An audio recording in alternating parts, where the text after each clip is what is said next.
Good evening, my extended family. Good evening. Thank you for inviting me in for a few minutes again tonight.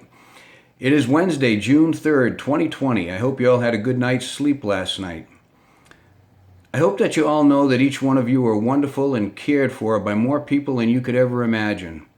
All the lives you've wonderfully touched over the years. The world wouldn't be the same without you. Before I start this evening's broadcast, I want to announce that I'm going to start passing on stories to you from a place that has always been near and dear to my heart, the place where I grew up. Stories from Jail Hill, right here in Norwich. I think I'll just call them Stories from Jail Hill. They will include everyone, my family, my neighbors, my friends, anybody who I knew growing up on School Street, Cedar Street, Happy Street, Popcorn Lane, Buckingham Avenue, John Street, and my very own Fountain Street. If you don't want me to use your name, well, I don't know what to tell you. No, just kidding. I'll be careful and I'll be prudent. So if Wally, Kathy, Philly, Bobby, Johnny, Freddie, Leo, Larry, Mikey, Anthony, Jimmy, Joey, Johnny, Scotty, David, Carl, Robert, Lonnie, and Ronnie, and oh so many more, to include those who came to play on Jail Hill, especially during our wiffle ball games, if you don't want me to use your names in my stories, well, just let me know. I'll just spell your names backwards. And hey, if you're from Jail Hill with some of your own stories, I'd love to hear them and add them to the broadcast. Now, speaking of broadcast, this evening's broadcast, coming from a different state like we do every night, I need you to use your little kid imagination. Tonight, the evening broadcast is coming from a state that has a city that is the windiest city in the United States and where the helicopter was invented. The state flower is the wild sunflower. The state animal is the buffalo. The state bird is the western meadowlark. The state motto, written in Latin, ad astra per aspera, meaning to the stars through difficulties. The state's nickname, the Sunflower State and the Wheat State, but also because of the enormous number of tornadoes, it has the unsettling nickname of Tornado Alley. This state is the home of Dorothy from The Wizard of Oz. The state song is Home on the Range.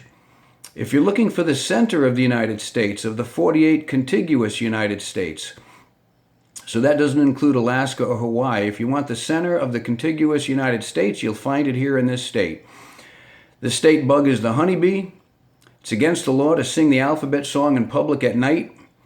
The state is named after the Kansan Native Americans. The capital of the state is Topeka, and the state is Kansas. And right after this show, I'm about to take my cigar walk right in the middle of the Tallgrass National Preserve. The character trait of this month is integrity. I like to pass that on, like I do with the kids that I work with. It's a quality of being honest and having high moral principles. Yes, this is live. Many would say, especially as we get older, that this is the most important thing to have in this life. It's integrity. Are you honest? Are you fair? Do you treat people kindly and honestly?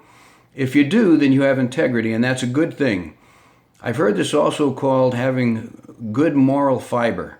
It means being determined to do what you believe is right. What a wonderful concept.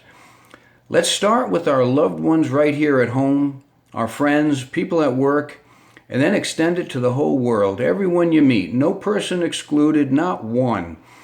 If we all do this, having integrity and good moral fiber will increase exponentially throughout society.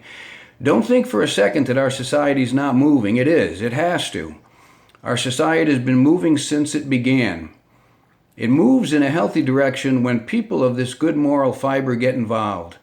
The only thing necessary for the triumph of evil is for good men to do nothing. This saying is usually attributed to President John F. Kennedy back in 1961, but it was quoted as early as 1867 and still holds true today. Let's be men and women that future generations can be proud of. We are in this together. Now, today is National Egg Day and World Bicycle Day. You may do both, but just please don't eat an egg while riding your bicycle at the same time. I don't think that would be good. I remember one time driving to Buffalo. We were going to visit some relatives up in Hamburg, New York. And I remember my dad was eating a hard-boiled egg, and the egg was dry. And I remember we were looking for water so we could wash it down. And boy, we've heard that story many times. Don't eat a hard-boiled egg unless you've got water nearby. The word of the day is represent. This means to be entitled or appointed to act or speak for someone. But more importantly, it's how you represent yourself. How you act is how people see you and possibly how they feel about you. This is very personal. Decide how you want people to see you and then make sure that your actions convey the way that you want to be seen. If your actions don't portray who you say that you are, it's never too late to change your actions. I think of the fictional character Scrooge, who changed on Christmas Eve when he was a pretty old man. He woke up on Christmas Day, a changed man, and lived out the rest of his life, being a man who represented himself as a person that others wanted to have around and be like. So it's never too late. So until we meet again, let's all have a blessed, peaceful night. Let's be kind to one another.